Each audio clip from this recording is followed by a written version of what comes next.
Doctor Ambedkar को भारतीय संविधान का निर्माता क्यों कहा जाता है? भारत में हर साल 26 नवंबर को संविधान दिवस के रूप में मनाया जाता है, क्योंकि इसी दिन 1949 में संविधान सभा ने भारतीय संविधान को अपनाया था। इसके बाद 26 जनवरी 1950 को इसे लागू किया गया।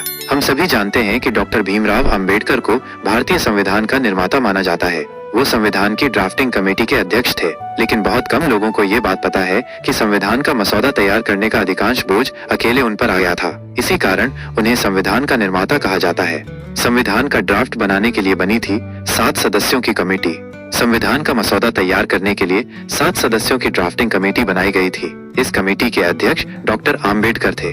अन्य सदस्य कन्हैयालाल मुंशी, मोहम्मद सादुल्ला, अल्लादी कृष्णस्वामी अय्यर, गोपाल स्वामी अयंगार, एन माधवराव और टी कृष्णामाचारी थे।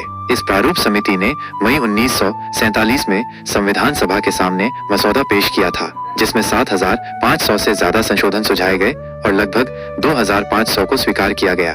केवल आम्बेडकर पर आ गई सारी जिम्मेदारी। ड्राफ्टिंग कमेटी के सदस्य टी कृष्णामाचारी ने नवंबर 1948 में संविधान सभा में इस घटना का जिक्र किया। उन्होंने बताया कि मृत्यु, बीमारी और अन्य व्यस्तताओं के कारण कमेटी के ज्यादातर सदस्यों ने मसौदा बनाने में पर्याप्त योगदान नहीं दिया।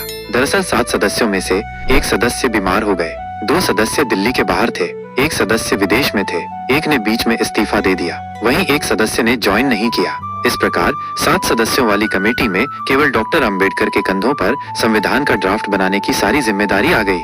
आकाश सिंह राठौर की किताब Ambedkar's preamble a secret history of the constitution of India में भी इसका उल्लेख है कि ड्राफ्टिंग कमेटी की बैठकों में सभी सदस्य मौजूद नहीं रहे। मधुमेह और रक्तचाप से पीड़ित होने के बावजूद आम्बेडकर ने संविधान तैयार करने में कोई कसर नहीं छोड़ी। उन्होंने लगभग 100 दिनों तक संविधान सभा में खड़े होकर संविधान के पूरे ड्राफ्ट को धैर्यपूर्वक समझाया और हर एक सुझाव पर विस्तार से चर्चा की। यही कारण है कि डॉक्टर अंबेडकर को भारतीय संविधान का निर्माता कहा जाता है, क्योंकि संविधान के निर्माण में उनका योगदान अद्वितीय और अप्रतिम रहा।